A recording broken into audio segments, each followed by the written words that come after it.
Bismillahirrahmanirrahim. Assalamualaikum warahmatullahi wabarakatuh. Selamat pagi, selamat siang, dan selamat malam. Selamat datang di channel BeThinker dengan saya Alwi Shihab. Pada video kali ini, saya akan membahas mengenai pemrograman bahasa C.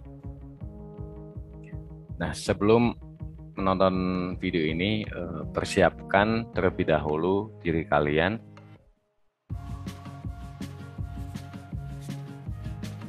Langsung saja kita mulai. Pemrograman C.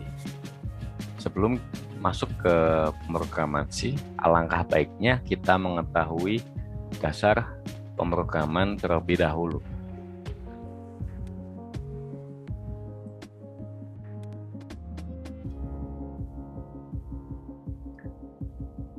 Bagaimana program komputer bekerja?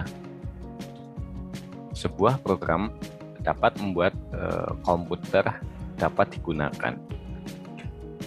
Tanpa sebuah program, komputer bahkan yang paling tinggi speknya sekalipun tidak lebih dari sebuah benda atau objek. Demikian pula perumpamaannya yaitu sebuah piano. Piano tanpa sebuah pemain atau pianis tidak lebih dari sebuah kotak kayu. Secara singkat, cara kerja komputer dimulai dari mengambil informasi atau input. Nah, input komputer ini dilakukan oleh manusia sebagai user atau pengguna. Informasi kemudian dimasukkan oleh user melalui perangkat input. Kemudian perangkat input akan mengubah informasi menjadi data digital yang dapat dipahami komputer, yaitu dengan bahasa mesin atau bahasa biner 1 atau 0. Banyak penjelasan tentang cara kerja pemrograman di internet. Singkatnya, program itu memiliki syarat agar disebut sebuah program, maka syaratnya itu minimal memiliki output.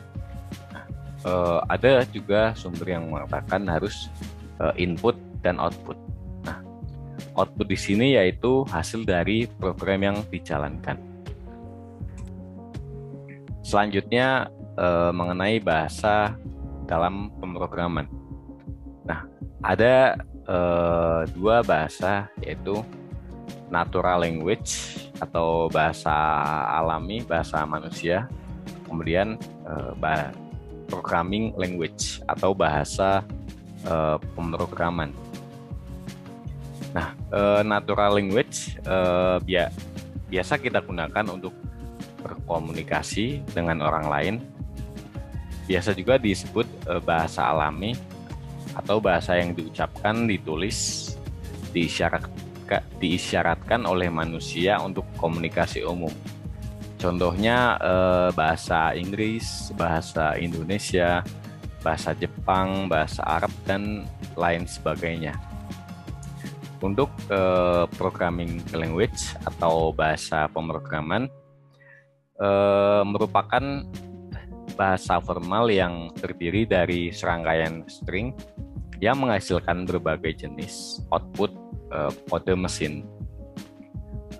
Bahasa pemrograman merupakan salah satu jenis bahasa komputer dan digunakan dalam pemrograman komputer untuk mengimplementasikan algoritma.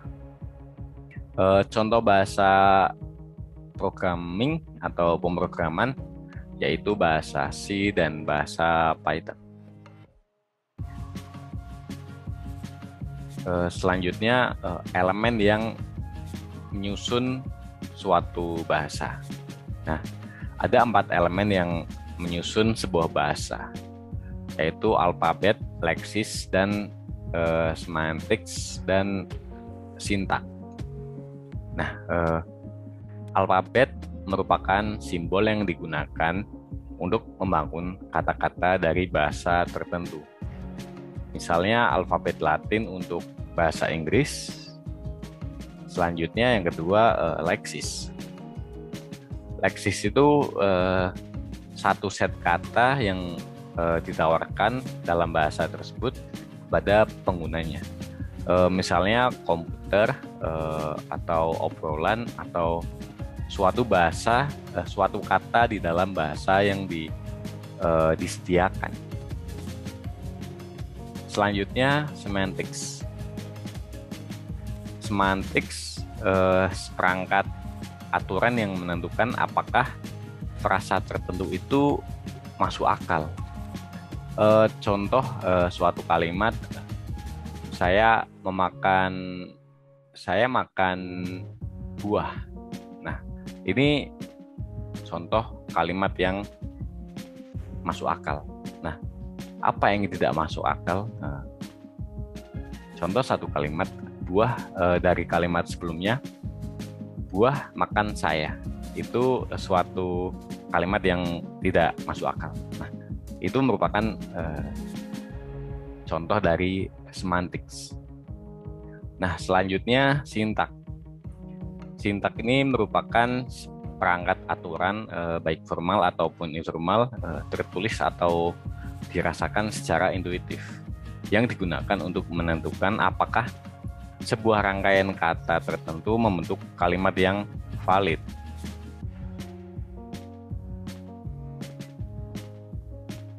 Nah, selanjutnya penerjemah. Dalam pemrograman ada dua jenis penerjemah. Yang pertama kompilasi, yang kedua interpreter atau interpretasi. Nah, kompilasi itu merupakan sebuah penerjemah yang dibuat oleh program komputer khusus, disebut compiler. Nah, untuk proses penerjemahan dari bahasa tingkat tinggi menuju tingkat mesin ini dilakukan secara serentak atau langsung dalam source code-nya. Nah, untuk interpret, cara kerjanya yaitu penerjemah membaca, kemudian mengeksekusi kode secara instan dalam baris berbaris berurutan dalam source code itu sendiri. Nah, bahasa C menggunakan compiler sebagai penerjemahnya. Kemudian kelemahan atau kekurangan dari kompilasi, compiler atau penerjemah kompilasi. Nah, yang pertama, kompilasi itu sendiri merupakan proses yang cukup memakan waktu. Kompilasi tidak dapat dijalankan secara segera, karena apabila ada satu kesalahan, maka program akan berhenti dan sama sekali tidak bisa diterjemahkan. Yang kedua, dalam suatu device yang digunakan untuk membuat suatu program, diperlukan platform compiler untuk menjalankan kode yang akan diterjemahkan. Yang selanjutnya, kelebihan atau keuntungan dari kompilasi. Yang pertama, eksekusi dalam menerjemahkan dalam bahasa penerjemah kompilasi itu lebih cepat. Kemudian yang kedua, hanya pengguna yang harus memiliki compiler. Pengguna akhir dapat menggunakan kode tanpa compiler. Jadi setelah di-run, maka tidak perlu menggunakan compiler itu lagi. Yang ketiga, kode yang diterjemahkan disimpan menggunakan bahasa mesin. Ini memiliki keuntungan yang lebih banyak. Yang selanjutnya, apa itu C? C merupakan bahasa pemrograman komputer prosedural tujuan umum yang mendukung pemrograman terstruktur, ruang lingkup variabel leksikal, dan rekursi dengan setiap sistem tipe statis. Secara desain, C menyediakan konstruksi yang memetakan secara efisien ke instruksi mesin biasa. Selanjutnya, bagaimana cara memulai? Setiap aktivitas kreatif membutuhkan sebuah alat dan tak kecuali pemrograman. Dalam bentuk yang paling sederhana, pemrograman membutuhkan selembar kertas dan pensil. Secara umum ada dua cara yang dapat kami sarankan kepada Anda, yaitu menggunakan IDE yang diinstal secara lokal atau menggunakan tools online. Nah, kalian bisa menggunakan Codeblocks, Visual Code, atau untuk software online kalian bisa menggunakan Google Colab. Nah, begitulah materi yang telah saya sampaikan. Kita udah sampai di akhir video.